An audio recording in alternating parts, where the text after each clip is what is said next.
یہ کہتے ہیں ہمارے یہاں ایک مسجد میں جگہ کم ہے تو 2 جمعے ہوتے ہیں، یعنی جمعے کے دن 2 جمعے ہوتے ہیں، ایک امام صاحب پہلے خطبہ دیتے ہیں، نماز پڑھاتے ہیں، پھر مقتدی چلے جاتے ہیں، پھر خطبہ ہوتا ہے، پھر نماز پڑھائی جاتی ہے۔ وہی کہتے ہیں کہ اب 2 اس میں کویسچن تھے،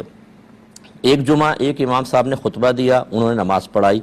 کیا یہی اگلی جماعت کے اندر خطبہ اور نماز پڑھا سکتے ہیں؟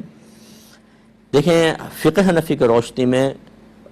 خطیب کا یعنی خطبہ پڑھنے والے کا اور امام کا الگ الگ ہونا بالکل جائز ہے۔ یہ ہو سکتا ہے کہ خطبہ کوئی دے اور نماز کوئی پڑھا، اس میں تو مسئلہ نہیں ہے، لیکن ہمارے ہاں فقہ حنفی میں جب ایک امام فرائض ادا کر لیتا ہے اس کے بعد اسی کی جماعت نہیں کروا سکتا، کیونکہ جیسے جمعہ ہے، اس نے جمعہ پڑھا دیا، اس کا جمعہ ادا ہو گیا، جب جمعہ ادا ہو گیا دوسرا جمعہ یہ امام دوبارہ نہیں پڑھا سکتا، اس لیے کہ فرض تو ادا ہو گیا، اب اگر یہ پڑھائے گا بھی تو یہ فرض نہیں ہے، یہ نفل ہے، اور نفل والے کے پیچھے فرض والے کی نماز نہیں ہوتی فقہ حنفی میں، لہذا اگر یہی امام بن جاتے ہیں دوبارہ تو تمام مقتدیوں کا دوسروں کا جمعہ ہوتا ہی نہیں ہے، وہ سب کے سب برباد، ان کا جمعہ برباد اور امام صاحب گنہگار ہوئے شدید، اور کمیٹی بھی بروز قیامت سب کے جمعوں کے قضا کرنے کا وبال اپنے سر پر لے گی۔